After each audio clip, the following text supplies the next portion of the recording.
Mapagpalang araw po, Luzon, Visayas at Mindanao. Saan man po kayong panig nitong ating bansa, naway nasa mabuti po kayong kalagayan. Ingat po kayo palagi dyan. Welcome po kayo muli sa aking channel, Pabs Vlog TV. Mga magulang at kabataan, bibigyan ko pong kasagutan yung pong tumawag sa amin sa nakaraan at nagtatanong, Pabs, bakit po dito sa aming reliyon usong-uso pa yung takdaan sa pag-aabuloy? Alam mo ninyo, ang pag-aabuloy ho, hindi ho yan sa pilitan. Pero ang pag-aabuloy ay talagang ipinag-utos po talaga ng Panginoong Diyos yan, noon pa man.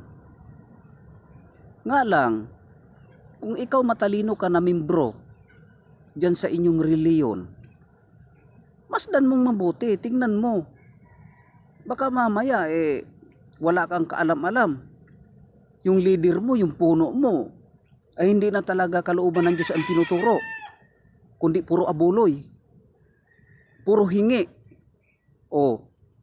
Kaya magmasid-masid nga kayo. Kaya sa nakaraan binabanggit ho namin sa inyo, dapat tayong mga membro maging matalino tayo. Kasi sa daming reliyon na yan, lahat naman nag-aabuloy. Aywan ko. Kasi sa dinami-dami ng reliyon na pinasukan ko, at daming reliyon din na inaniban ko, may mga abuloy. Kaya nga doon sa ibang reliyon na inalisan ko, wala na doon halos ituturo ng sa membro, kundi puro abuloy.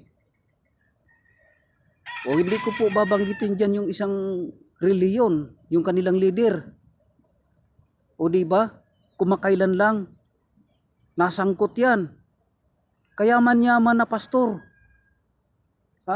May mga sasakyan, hindi lang helicopter. May mga sasakyan pang iba-ibang uri, may mga eroplano pa. Ang laki-laki ng mga itinayo nilang malapalasyo ng kanilang mga templo. Tingnan nga ninyo. Bakit nasangkot? Ngayon tingnan mo, nasaan bumagsak? Doon ba sa langit? Na sinasabi niya? Di wala rin nangyari. Kaya kayo ng mga membro, magiging alerto kayo. Hindi yung kung anong hinihingi ng inyong pastor, binibigay ninyo. Paano kung mahirap lang tayo? Tatakdaan ka. Di wala rin silbi yun. Kaya mag-ingat kayo doon sa mga pastor ninyo. May Biblia naman. Dapat magbasa-basa lang kayo. Kasi sabi ng Panginoong Diyos, sana doon sa nagtatanong, itong sasabihin namin sa inyo, ito po Biblia. Ang sabi ng Panginoong Diyos, magbigay ay niya ka ang bawat isa ayon sa pasya ng kanyang puso. Huwag na pipilitan. Dahil sa gayong mga hain, ang Diyos totoong nalulugod. Yan ang lagi ninyong isipin. Huwag kayong sunod-sunuran. Kahit ba anong hihingin sa inyo ng inyong mga pastor, bibigay ninyo. Biro ka, kay kayaman-yaman na mga yan, mayroon pa nga isang pastor dyan. Ito ay siguro ay pinagpahingan na ng Panginoong Diyos. Patay na po siya ngayon. Isipin mo, nagsisimba sila. Talagang harapan sinabi niya sa kanyang mga membro, mayroon siyang alahas, 12 million ang halaga. Pinapatubos sa kanyang mga membro. Isipin niyong mabuti. Walang membro na pumayag na silang tutubos. Pinagtuturo. 1 milyon si kapatid na ganito, 1 milyon din yung kapatid lang ganitong mayayaman. Pinagtuturo niya. Kawawa ang membro dyan. Doon sa nagtawag sa akin kagabi, sana maunawaan mong mabuti. Huwag kayong padikta kahit kaninong pastor. Gamitin po ninyo ang doktrina sa Biblia na talagang kalooban ng Diyos ang pagbigay ng abuloy. Isipin mo, yung isa nga dyan buong pira ng buong Pilipinas gustong kunin. Sapagkat kanya na raw itong buong sanlibutan. Tingnan mo ngayon. Nasaan siya? Nasa langit ba? Ayun, nasa kulungan. Oh, dami niyang mga pastor, hindi lang kayo nakakalata, ang dami niyan. Bata pa lang ako nung una, saan-saan reliyon ako napunta. Ang iba doon, pinapatupad pa nung unang kapanahunan. Ang pag-aabuloy sa pilitan. Kaya, ayan po ang dahilan na pag-alis ko noon. Diyan sa mga reliyon na yan. May isang reliyon talaga na itinuturo talaga ang Panginoong Hesukristo. Yung pinangungunahan niya. Kung gusto mo lang ninyo magreliyon, suriin niyong mabuti. Tinuturoan kasi kayo ng inyong mga pastor kasi ng ng galit sa kapwa eh. Tinuturoan din kayo kung paano mangasta ng hindi maganda sa kapwa. Hindi na pag-ibig sa kapwa yun. Kasi ang pag-ibig sa kapwa, ibigin mo ang iyong kapwa gaya ng iyong sarili. Pag-ibig pa ba yun? Nasa pilitan ka?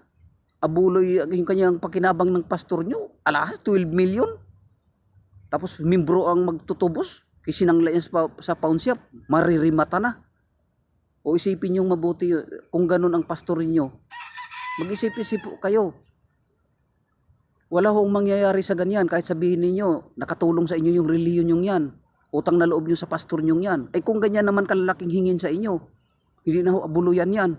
Dinidiktahan na kayo. Ayun talaga ang mga pastor talaga hindi kontento sa kanilang kayamanan. Biro kanya yung isa naman. Mayaman na raw siya na pastor. Ay wala siyang anak. Wala siyang asawa. O ano sabi niya? Ibibigay ko niya ito sa magugustuhan ko. Pero luluhod ka muna at sasamba sa akin. O si Satanas lang naman na may sabi niyan eh. Sinong sinasabihan niyan? Ang Panginoong Hesukristo, ilang beses niya tinukso sa kayamanan. Di ka ba nakakahalin tulad sila ni Satanas? Kaya doon po sa nagtatanong, magsuri po kayo. Kahit sabihin ninyo, utang na loob nyo, nandyan yung mga kamag-anak nyo dyan, sa reliyon nandyan. Andyan na kayo, ang dami nyo na dyan, magkakamag-anak. O baka siguro, kamag-anak nyo pa yung inyong pastor. Umalis ho kayo dyan. Maghanap ho kayo. Ang Biblia po, may tinuturo na reliyon na doon pinapapasukan. Kawawa ho kayo dyan. Buti sana kung lahat ng hinihingi nila, makukuha nila sa atin. Kapag ikaw ay mahirap lang, iba ang pananaw ng mga pastor sa iyo. Kapag ka naman ikaw mayaman, ay baka araw-arawin kapag dalaw. O, pero kapag mahirap ka, ay hindi ka dadalawin. Yan ang inuutosan yung kanilang doong mga utusan din doon. Sa kanilang mga kanang kamay doon. Kaya doon sa nagtatanong, yung tumawag sa aming kagabi, sana mag-isip-isip kayo ng pamilya mo. Ang Biblia naman malaya tayong bumasa. Kaya kami wala kaming Bibliang hawak eh. Sa nakaraan, sinabi ko na yan sa nakaraan eh. Anuhin ko ang Biblia. Noon, nung hindi ko pa nasumpungan ang reliyon na pinapapasokan ng Panginoong Hesukristo sa akin, may Biblia talaga ako. Ngayon na, nandito na ako sa reliyon na kinabibilangan ko, anuhin ko pa ang Biblia? Di ba ang ginawa na lang namin, sumamba na lang, maglingkod? Yun na lang. Pero kung ikaw hindi ka pa nakasumpong o hindi mo pa natagpuan ang reliyon na itinayo ng Panginoong Hesukristo, ay talagang magbasa-basa ka ng Biblia. Yan lang po ang aking maipayo doon sa nagtatanong. At sa susunod pa po ninyong katanungan, sa marami pa pong tumatawag sa akin, minsan madaling araw, minsan napipersonal pa akong tanungin, sasagutin na po namin yan. Bibigyan po namin yan ng kasagutan kahit po sa paunti-unti, lalo po sa ating panahon ngayon. Maraming salamat po doon sa nagtatanong. Ingat po kayo lagi dyan.